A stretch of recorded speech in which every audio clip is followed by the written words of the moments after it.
मुक़द्दस जो फ़लस्तीन के शहर यरूशलेम में मौजूद है, जो आए दिन किसी न किसी वजह से चर्चे में बने रहते हैं। आज की इस वीडियो में हम सब जानेंगे यरूशलेम के बारे में। आखिर क्यों यहूदी और मुसलमान इस शहर के लिए लड़ते रहते हैं।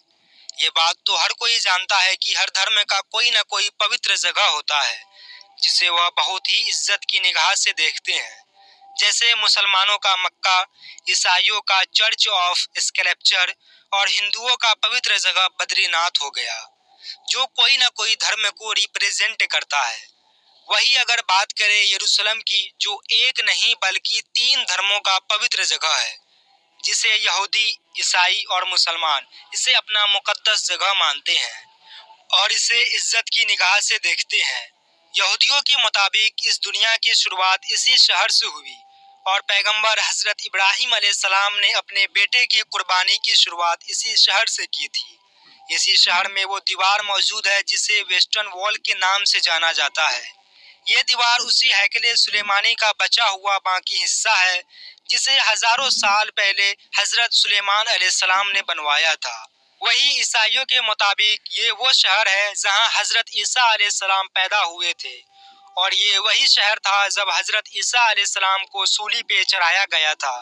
उनका मानना है कि कयामत से पहले ईसा अलैहिस्सलाम फिर से लौट कर आएंगे और पूरी दुनिया पे ईसाई की हुकूमत कायम होगी, जबकि मुसलमानों के लिए ये किबला-ए अव्वल है।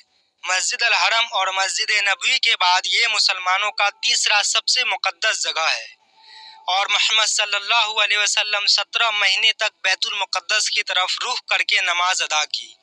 सफरे मिराज में आप सल्लल्लाहु अलैहि वसल्लम मस्जिद अल हरम से मस्जिद अक्सा तक यानी यरूशलेम तक सफर किया और मस्जिद अक्सा में सारी नबियों की इमामत करके आप सल्लल्लाहु अलैहि वसल्लम मिराज के सफर पर निकल गए। मैं आपको बता दूं कि इस जगह पर कई नबी और सहाबा के कब्र मुबारक मौजूद है। बैतुल मुक़द्दस में इस्लाम के बहुत सारे वाक़ियात भी मौजूद है, जिसकी वजह से इतिहास में इस शहर को हासिल करने के लिए मुसलमानों और ईसाइयों के बीच हमेशा जंग होती रहती थी और आज भी ये जंग जारी है। लेकिन आज मुसलमानों से जंग करने वाले ईसाई नहीं बल्कि यहूदी लोग हैं। बात करें इस शहर के इतिहास के बारे में, आखिर ये शहर कैसे बना। तीनों ही धर्मों के लिए मुकद्दस जगह। आज से करीब 3000 साल पूर्व यानी 10वीं शताब्दी में हजरत दाऊद अलैहिस्सलाम ने इस शहर को जीतने के बाद इसे अपनी राजधानी बनाया था। यहूदी और ईसाई हजरत दाऊद अलैहिस्सलाम को डेविड के नाम से जानते हैं। दाऊद अलैहिस्सलाम उस हैकले नामी इमारत को बनाना शुरू किया था जिसे आज यहूदी फर्स्ट टेम्पल के नाम से जानते हैं, जिसका सिर्फ आज एक ही दीवार मौजूद है जिसे वेस्टर्न वॉल के नाम से जाना जाता है। लेकिन यह इमारत बनने से पहले ही हजरत दाऊद अलैहिस्सलाम इस दुनिया से चले गए। उसके बाद उनके बेटे हजरत सुलेमान अलैहिस्सलाम ने सल्तनत को संभाला और उस हैकले नामी इमारत को हजरत सुलेमान अलैहिस्सलाम ने कंप्लीट करवाया था, जिसकी वजह से उस दीवार को हैकले सुलेमानी के नाम से जाना जाता है। हजरत सुलेमान अलैहिस्सलाम को ईसाई और यहूदी सोलोमोन के नाम से जानते हैं। हजरत सुलेमान अलैहिस्सलाम के बाद इस शहर पर हमला होता ही रह गया। कोई ना कोई राजा इस शहर पे कब्जा कर लेता था। उसी के कारण यहूदी को इस शहर छोड़ने पर मजबूर हो गए और काफी दिनों तक वहां पर ईसाइयों का हुकूमत रहा और आखिरकार 637 ईस्वी में हजरत उमर फारूक के दौर में मुसलमानों ने ये शहर फतह कर दिया और आने वाले 400 सालों तक ये शहर मुसलमानों के कब्जे में रहा। 11वीं सदी के शुरुआत में ही पूरे यूरोप के ईसाइयों ने एकजुट होकर सन 1099 में मुसलमानों से जंग करके ईसाइयों ने यरूशलेम को मुसलमानों से छीन लिया, जिसे इतिहास में सलेबी युद्ध के नाम से जाना जाता है। इस जंग में ईसाइयों ने मुसलमानों पे इतने जुल्म किए कि इसका तज़किरा भी नहीं किया जा सकता।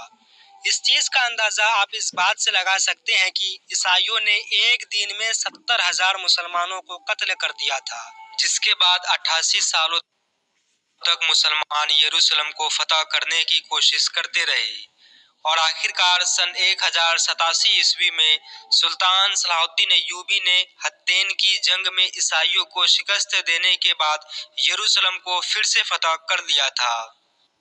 1517 में सल्तनत उस्मानिया के सुल्तान सलीम अव्वल ने इस शहर को अपनी राजधानी बना ली और ये शहर अगले 400 सालों तक इसी सल्तनत में रहा। लेकिन पहले विश्व युद्ध में सल्तनत उस्मानिया की हार हुई तो इस शहर पर ब्रिटिश ने कब्जा कर दिया और फिर फिलिस्तीन में दुनिया भर से यहूदियों को यहाँ पर लाकर आबाद किया गया, जिसकी वजह से यहूदी और मुसलमानों के बीच झगड़ा बढ़ता गया और आखिरकार 1948 में ऑफिशियली इजराइल को एक देश मान लिया गया। तो दोस्तों, ये थी यरूशलेम शहर की हिस्ट्री। उम्मीद करता हूँ आपको ये वीडियो पसंद आई होगी। ऐसे ही इंफॉर्मेटिव वीडियोस के लिए हमारे यूट्यूब चैनल को सब्सक्राइब करें और वीडियो को लाइक जरूर कर दें। कमेंट में जरूर बताइए आपको ये जानकारी कैसी लगी।